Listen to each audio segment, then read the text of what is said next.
From the rich and the poor to the young and the old, heroin addiction cuts across every demographic. And no one understands that better than Daniel Regan. We started an initiative with the Howell Police Department that anybody arrested with possession of opiates or brought back by Narcan after an overdose, were dispatched to the scene to intervene and try to get that person to treatment. At 25, the Rutgers University student spends his days saving others from the epidemic. He runs the foundation CFC Loud N Clear, teaching former addicts how to live in a non-sober world. But it wasn't too long ago that Daniel himself needed saving. Getting money, getting drugs, getting high. And that's the three things you worry about.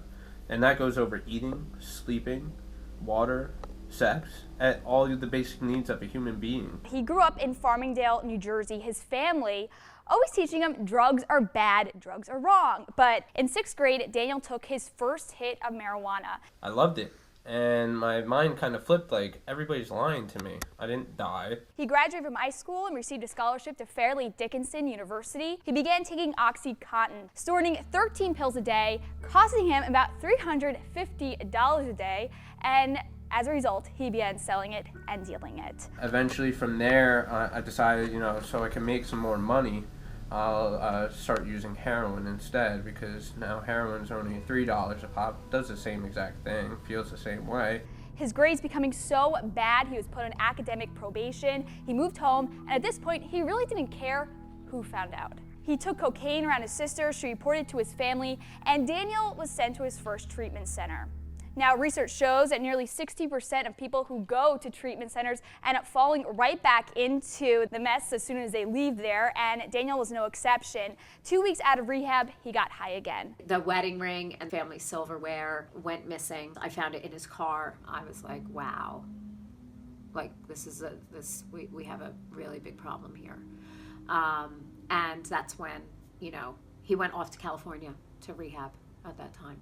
But according to Daniel, his addict ego, as he put it, wasn't done yet. He had cut us off. There was no more contact. I didn't know if he was where he was or what was happening with him. It's kind of like your kid on Earth, but dead, if that makes any sense. Because you can't breathe. It literally sucks the oxygen out of your house because you're worried.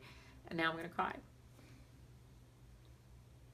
Daniel's mother, Lynn, managed to track him down. Daniel was dating this girl from rehab. She was driving to the airport to pick up her mom. I jumped into the car and I said, "You're taking me to my son." She soon arrived to an abandoned motel where Lynn found her son with a spoon in hand, a band around the arm, gearing up to take his next dose. A struggle unfolded between Daniel, his mom, and the police. He eventually was sent to a psych ward. He then entered treatment eventually for the 4th time. But this time, it stuck. It was a different kind of program. It wasn't a 12-step program. I got tons of one-on-one therapy.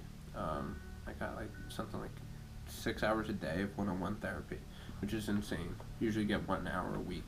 And I went there and they just broke me down. I started realizing all these things about me. And what it did is give me a sense of identity back.